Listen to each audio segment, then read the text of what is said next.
Iloilo. Namit. Namit Namit, gid. gid. Bopertigid ka namit.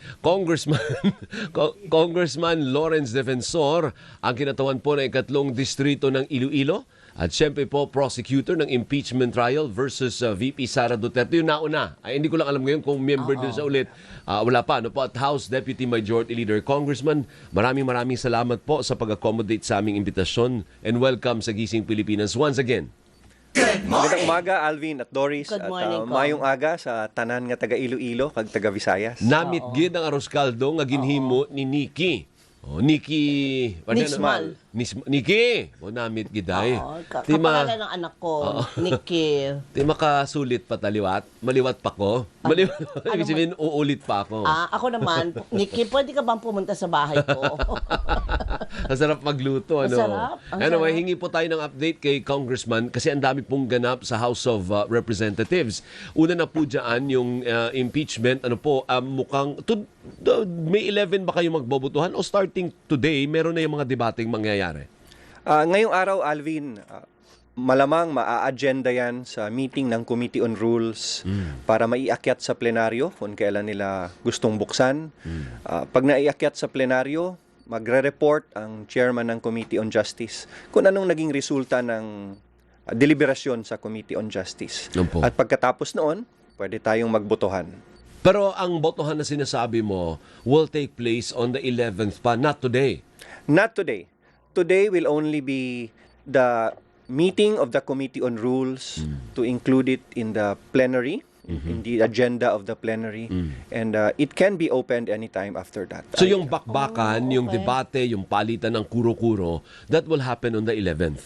It's not final, but it's possible and most likely will happen on May 11. Yan talaga ang proseso. Kasi marami ang nagtatanong, isang taon na tumahigit. Pero andi dito pa rin tayo sa... Ano bang petsa ngayon? protocol 5 na to. pa lang pala. Uy. Next week pa pala yun, Kong. Kaya nga. Doris, sadyang matagal ang proseso ng impeachment kasi dapat mabigyan ng pagkakataon na mailatag ang ebidensya para may magkaroon kami ng sapat na batayan para makaboto ng intelihente at bigyan din ng pagkakataon ang mga respondent katulad ng Vice President na kung gusto niyang sumagot ay may panahon at may pagkakataon siyang sumagot para baka sakaling sa Committee on Justice pa lang ay ma-dismiss na ang kaso laban sa kanya at hindi na siya maabala na may Senate trial pa. It's always part of due process. Kaya lang, nakita natin na hindi nila dinalo ang mga committee hearing ng Committee on Justice. But nonetheless, the Vice President was given every opportunity to attend and to debunk. No? Maganda sana ang pagkakataon yung sabihing mali ang ebidensya o may mas matatag akong ebidensya. Yun nga. Para pag bumoto ang mga miyembro ng komitiba, may masasabi silang, itong aligasyon na ito, hindi dapat ito magtuloy. Ito pwedeng magtuloy. Hindi talaga sinagot lahat ng ebidensya. So, confident kayo na by May 11, kaya naman yung 106. Ano po? Ang tanong na lang ngayon, kung kakayanin bang mapantayan yung dati. When you were here the last time, di ba? Fresh pa yung ano nun. Parang kasali ka sa list of prosecutors nun. Noon. 200 plus yun. Yes, noon 215.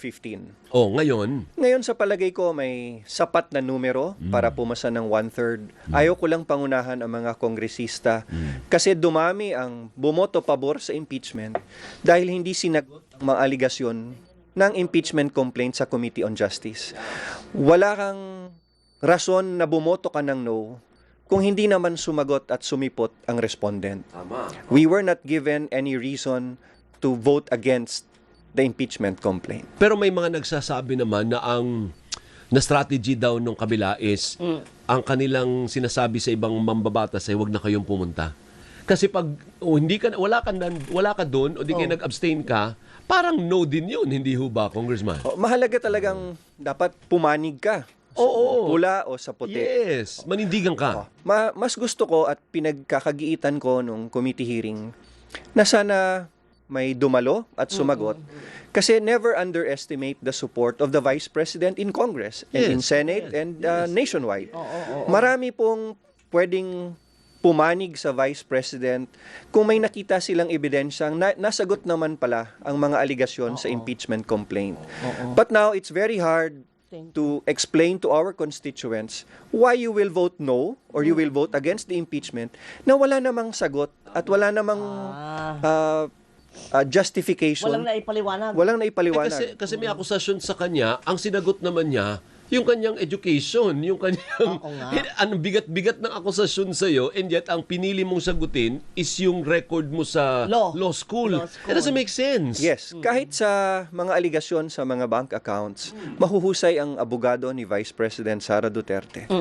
And pagkakataon sana yung sinabi nila, imbis na sa TV na dumalo doon at sabihin, oy, mali pala ang pagproseso ng mga bank transaction. Dapat sana ganito para mas makita ng taong bayan kung ano yung tamang numero o halaga. Sigurado ako kung may dumalo sa kanila o may nagpaliwanag doon, mas marami sigurong mag-iisip hanggang ngayon na ang ibang aligasyon pala ay walang batayan o ang ibang aligasyon pala ay hindi ganun katatag. But since walang sumipot, walang sumagot, mahirap ipaliwanag sa taong bayan bakit boboto ka ng no. Yun nga ang gusto kong balikan, partner kong kasi malayo ang analogy. I-correct me if I am correct, partner. Sa analogy ko na parang long shot. Yung mga tao nagtatanong, diniscuss mo kanina, ganito talaga ang proseso. Kailangan maging maingat. Pero, ang tumiti mo sa utak ng ordinaryong Pilipino, bakit yung isa na nagnakaw ng delata, kulong agad? Bakit ito ang dami niyong proseso na ibinibigay? Ilang beses na nga inimbitahan. Ano humarap sa inyo? Silya. Bakit ganon? Oo, alam ko, Vice President siya. Pero parang sa ordinaryong tao, bakit ako agad-agad makukulong? Samantalang ito, ang laki-laki ng umano'y nakulimbat. Kasi ang ebidensya sa impeachment complaint laban sa Vice President ay direktang nag-uugnay sa kanya, Doris, katulad ng video kung saang sinabi niya determinado at seryoso niyang sinabing may pumayag na at may nakaabang ng taong handang pumatay sa presidente at sa asawa niya. Hindi mo ma-deny yun kasi naandyan ang video at nakita ng buong bansa. May ebidensya sa papel na direktang nag-uugnay din sa papel niya. Pagdating sa unang impeachment complaint laban sa presidente, ang aligasyon ay hindi direktang nakakaugnay. Like, ano yon? Putting up the ICC to institutionalize corruption. Hindi ganun kadali, Alvin, na may ugnay direkta sa isang tao na ang ICC, kung saan ang mga miyembro nito ay may taong may mga integridad din, ay bigla mong iuugnay sa korupsyon.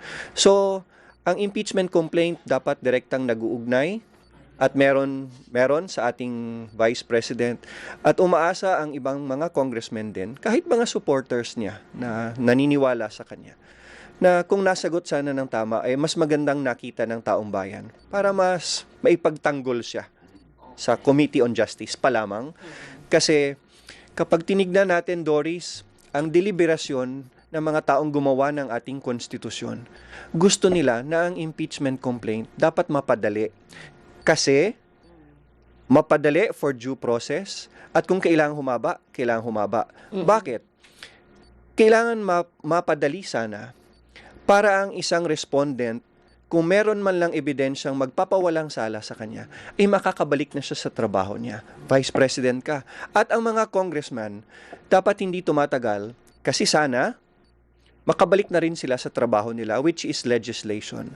Mahusay ang ginawa ng chairman ng Committee on Justice kasi binigyan niya ng maraming pagkakataong masagot at sana maputol na ang impeachment process. Kung madesisyonan at kung pwede man lang sanang madismiss sa Committee on Justice level pa lamang, ay matapos na. No, but we are past that. Tapos na tayo dun sa stage na yun. Wala siyang ginawa, hindi ba? Tama yun. Pero I wanna ask you, may nararamdaman ka bang parang lobbying o di kay gapangan sa Kamara so that you will not get enough votes to actually elevate the matter to the Senate? Meron bang ganon? Sa akin, Alvin, wala akong naramdaman. Kung meron man, walang lumapit sa akin dahil as early as last year, malinaw ang aking posisyon na merong impeachable offense. Kaya I cannot say for other members, but for me, wala akong naramdaman o nakitang pilitan. Pero yung mga kaibigan mo doon, mga kasamahan mo, meron bang gumagapang sa kanila? Wala naman. Wala. Kasi nakita nilang may ebidensyang sapat at ang dilema nila is sayang hindi sana naisagot ng husto para mas makapagdesisyon kami ng mas matimbang. Opo. Pero yung mga political parties doon, ano bang pinakamalaking single political party ngayon sa Kamara? Is it still Lakas? It's still lakas. Lakas pa rin. Headed by the former speaker? Yes. Martin Romualdez. Tama yun. So yun, most probably, kung biggest yun, it will probably vote for the impeachment, right? Posible pero hindi ko papangunahan ang desisyon ng partido. Hindi ka naman kasali doon kasi hindi ka malakas, di ba? Hindi. Liberal ka. National Unity Party. ako. Sa inyo, ayan. Isa pa yan. Yung National meron. Unity Party, Meron pa yan. yan ang kagrupo partner ni, yung nag-alangan lately, Puno. Nalala mo, okay. si Congressman Oo. Puno, ano na Puno. nangyari sa NUP? Anong stance ng NUP? Tama naman ang sinabi ni Congressman Puno na bago kami magsabi na may party stand kami, pakinggan muna natin kung may bagong ebidensyang lumabas at kung may sagot ba sa aligasyon sa impeachment complaint. At sabi niya sa amin, pakinggan nyo ang ebidensya, pakinggan nyo ang sagot sa ebidensya, and pumili kayo kung ano sa tingin nyo ang tama. Which is the right thing to do. So, what are you saying? Na yung NUP as a party, wala kayong isang stand na parang may nagtitimo na, wag tayong pumirma Dito dyan, tayo, ha? O, dito tayo, ha? Magkakaroon kami ng conscience vote pagdating sa botohan. Which means individual. Individual at kung ano ang analisa mo o pag-assess mo sa ebidensya, bumoto ka sa konsyensya mo. Oh. Paano ba ang nagiging kalakaran? Kunyari, kung mayroon mang gapangan o bilihan ng boto, harap-harapan na, ikaw, ito, hindi ka makakatanggap ng ganito mo kung hindi ka boboto sa ganitong... Hindi ko masabi, Doris, kasi sa posisyon ko at sa kalagayan ko, hindi kailangang ilapit sa akin dahil malinaw ang posisyon ko eh. Kung meron man, hindi ko nakikita at hindi ko naririnig. Walang magtatangka. Sa akin siguro, wag na nating lapitan yan. Oo. Kumaga, alam na natin yung kulay niyan, eh. Oo. Di ba? Hindi na natin pwedeng Tama yun. ma-convince yun sa kampo natin. Correct. Pero Alvin, kahit nung nakaraang impeachment, nung nakaraang taon na naging prosecutor ako, kung may sagot o may ebidensya kontra sa mga maraming aligasyon sa impeachment complaint na ito, ay pag-iisipan ko pa rin bawat aligasyon kung pabor ba ako o hindi. Kasi ilagay natin, may 5 aligasyon sa loob ng impeachment complaint.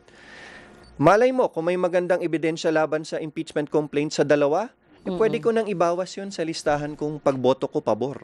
Opo, pero isa lang naman kailangan dun, eh. Isa lang ang kailangan to convict, but it lessens the burden on the Vice President na nagmukhang parang unanimous lahat ang boto ng mga tao kasi wala ngang sagot. Opo. So in hindsight, kasi tapos na naman, wala na, napagbotohan na po yan. In hindsight, sa palagay mo kung mukhang mali din yung strategy to stonewall. Na kung magawala, ayoko sagutin yan. Doon lang tayo magkita sa Senado. From a strategic point of view, parang hindi din tama, no? Para hindi rin tama kasi meron ding pwedeng sumuporta o madagdagan ang suporta. Kaya lang, wala eh. Nandun, tapos na yun eh. Tama yun. Nandito na tayo sa botohan ngayon. Willing ka naman to be a member of the public prosecutor team. Just like what happened last time. Antayin nating piliin tayo ng plenaryo. I would never volunteer myself as a prosecutor. Pero kung pipiliin ka ng plenaryo, mahirap tanggihan ang isang constitutional duty na iniutos sa'yo ng House of Representatives. Sino ba nagsasabi na ikaw i-nominate nga kita? Someone has to nominate you? It's usually the leadership that would nominate a list na inonominate sa plenaryo o in open session. So has someone nominated you already or called you na inonominate kita pag nagkaroon ng plenaryo? Antayin ko na lang ang opisyal na listahan. Pero kasali ka raw. I don't know yet. I'll wait for it. Pero may naririnig ka ba na naglalabi, nagbibidabidahan? Oy, ako, open ako, bukas ako, parang karinder. Parang hindi din sila ganun karaming abogado ngayon, ano? Unlike Tama yun. parang kukonti. Noong panahon, napakaraming abogado sa daming Kongreso. Lalo na noong mga 90s at mga early 2000s. Majority are lawyers. Yeah. Ngayon, kakaunti kami. Siguro mga 20% lang ng Kongreso ang abogado. Sa Senate actually, parang 5 na lang sila natira abogado. Tama yun. Dati palaging puro sila abogado Kaya ron. nga, oo. Ngayon 5 ang natira abogado, majority, hindi abogado, Kong. Tama yon, Alvin. At sa impeachment, while our rules say na ang word ay prosecutor, walang qualifying word na he must be a lawyer. Ganun. Opo. Okay. Iniisip ko yon dahil ang impeachment is not a judicial process. You don't need to be a lawyer to appear. And while we prefer lawyers to be prosecutors, ang naisip ko lang siguro nung ginawa yung rules na original nito, kunyari, forensic examination on documents, o kaya magkaroon ng problema sa ekonomiya at pinabagsak ng mataas na opisyal, katulad ng presidente, pwede namang maging bahagi ng prosecution team ang isang ekonomista, ang isang mahusay na educator to testify on government policy that could impeach or have a president removed. So while it is a process that involves legality in rules, it is not strictly a judicial process. Ang sabi namin, it is sui generis, o kakaibang prosesong hindi ito korte ng husgado. No, but when we had Congressman Jervil, lahat ng binanggit niya na potensyal, abogado yun eh. Tama. Joel Chua, Terry Ridon, Yan. De Lima, Chel, Suan, Rhodes, lahat yung lawyer. Yes. So Yun pwede, ang naging practice pwede natin. pala na hindi lawyer. Para sa akin, pwedeng maging bahagi ng prosecution team ang hindi abogado. Ay, kailan baka ma-lost Kaya- siya somewhere. Baka ma-lost siya, pero Oh. pwede siyang tumulong sa ibang pamamaraan. Hindi lang Okay. malos, partner Okay, ko, okay. di ba? Kundi dahil lost na nga siya, ang kanya na lang backup plan is grandstanding na lang ako. Diba? Dahil politiko Pwede. siya. Dahil politiko siya. Napatang muna, before we end the topic, willing ka, kung sakali i-nominate ka, you're willing to accept the responsibility to be prosecutor? Yes, Alvin. Okay lang. So dagdag trabaho 'yan Dagdag because you have to trabaho. prepare. You brush up your knowledge in litigation, in impeach kasi may sariling patakaran din 'yan. Tama Naalala mo dati si Ilonggo si Senator Miriam. Oo. Pinag-sisirmonan si Tupas, naalala mo ba Kaya 'yon? nga, oo. Na parang estudyante niya, naalala mo 'yon. So kailangan you have to brush up your law. Tama yon, Alvin. Oh, 'di ba? So kaya naman. Kaya no? Nagtuturo naman ito, partner eh. 11 ang kailangan sa inyo, no? Yes. 11. 11. So, kaya naman kung sakasakali man, may 11 lawyers naman na readily available.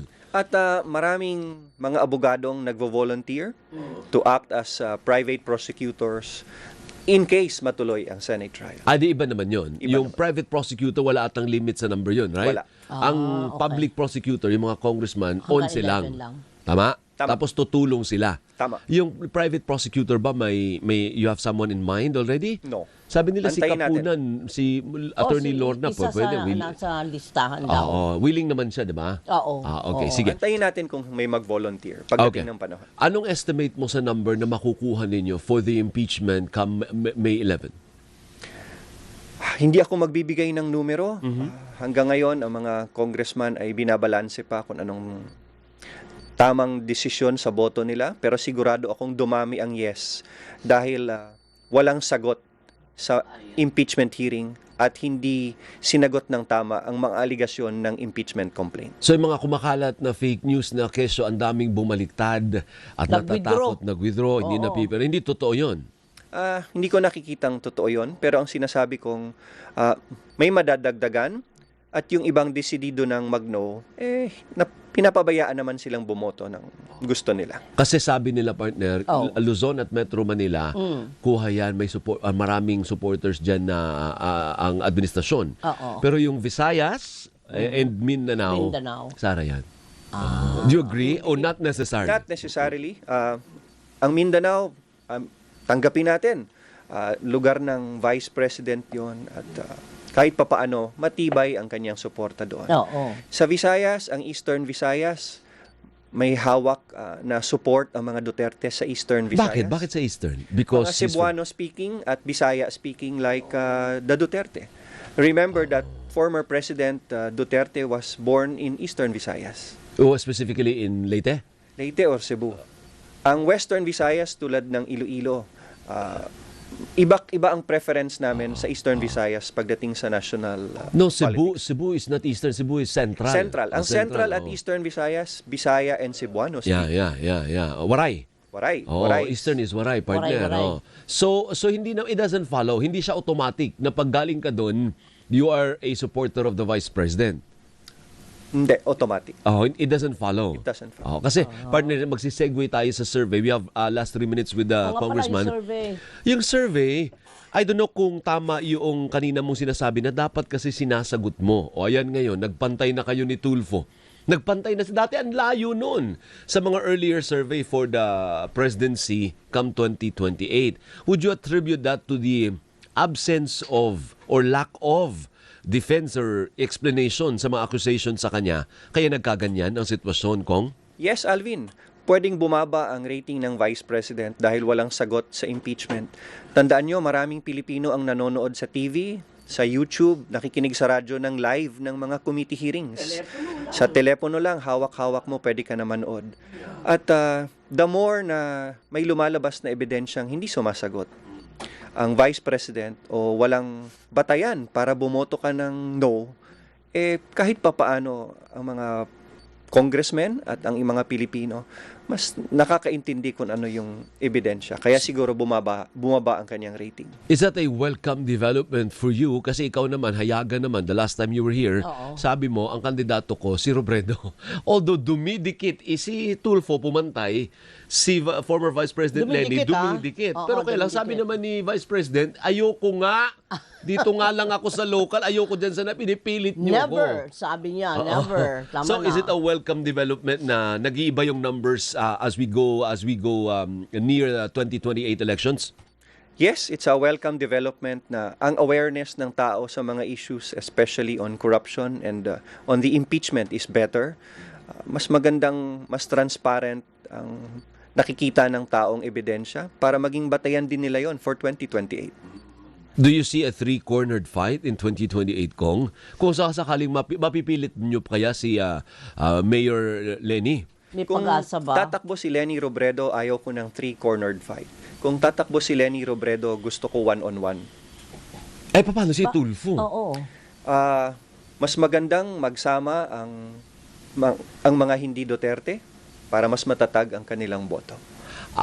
Kumbaga magkakasubukan tayo, no? O mga walang isang faction, one face to face, head on, dalawa kayo, si Robredo at si Lenny. Tama yun. Kung ayaw naman talaga ni Robredo. Mas matatag ang kalaban ni Vice President Sara kung one-on-one pa din kesa sa mag three-way fight. Okay. So kung ayaw man ni Robredo, pwedeng Tulfo versus Duterte. Pwedeng senaryo yon, katulad ng nalumabas sa survey. Basta kasi kung man tatlo, nahahati pa eh. Nahahati pa yung boto. Kaya lang pag ganyan na tumataas ka sa survey, yung self-confidence mo, parang sabi mo, ako talaga ang gusto ng Diyos. Kaya nga. Sa 2028, Anointed. Alvin, sa 2028, Alvin at Doris, dapat ang boto ng one-on-one, dapat simot mo ang mga supporter mo. Hindi pwedeng may makihati pa na iba. Oo. No, kaya lang hindi mo kasi mapilit eh. Sabi ko kasi parang pag ganyan na tumataas, parang nagkakaroon ka kong ng messianic complex. Ako, anointed, ako ang sinabi ng Diyos. This is my destiny. Ganun ang mangyayari doon. Pero sana maganda yung sinasabi mo na one-on-one. Tama yon. Sana ganun. Are you doing something na makonvince si Mayor Robredo na mag-iba ng isip o hindi mo siya kung ayaw niya, wag? Antayin natin paano siya kumbinsihin ng mga supporter niya nung nakaraan. Hindi ko siya kinakausap personal para kumbinsihin. Hindi kayo magkakilala? Magkakilala kami, pero nung sinabi niyang ayaw niya, wag natin siyang pilitin. Pero pakita nating handa kaming sumuporta sa'yo sakaling desidido ka. Okay. And with that, thank Isa you. na lang. Sige, partner. Ako, 59 ito na naman ako, parang devil. Walang advocate. Devil's advocate. Devil lang. Devil lang. Sabi niyo kung inaasahan natin, o sana naman, doon sa impeachment, balikan ko lang, na boboto according to their conscience, yung mga mambabatas natin. Mayroon bang konsensya ang mga ito? Yun ang tanong ng ordinaryong tao. Meron, Doris. Don't underestimate members of the House. Sigurado akong kahit hindi maganda ang imahen na lumalabas, pero marami akong kilalang matitino, mga congressman na may integridad at nag-iisip ng hindi lang para sa sarili o para sa distrito nila, kundi nag-iisip din sila para sa bansa. At testigo ako doon at marami akong kilalang ganong tao sa Kongreso. Ay. Well, sir, thank Hari you. nawa. This may chance, Oo, partner. Di ba? may chance. Mabuhay kayo. At thank you sa Arroz Caldo from Iloilo. Thank you. Nikki, thank you. Maraming salamat. Maraming salamat. Madamo gid nga salamat, Alvin and Doris. Thank you. Namit gid. Namit. Pagdalin sa Iloilo namit gid. Thank you. Pati sa butterscotch na ibibigay sa'yo, ha? Ay, Thank you. Maraming salamat po. Congressman maraming Lawrence salamat. Defensor, Ingat po, ang ha? kinatawan po na ikatlong distrito ng Iloilo. Thank you. At prosecutor po ng impeachment trial versus VP Sara yung nauna po, at House Deputy Majority Leaders.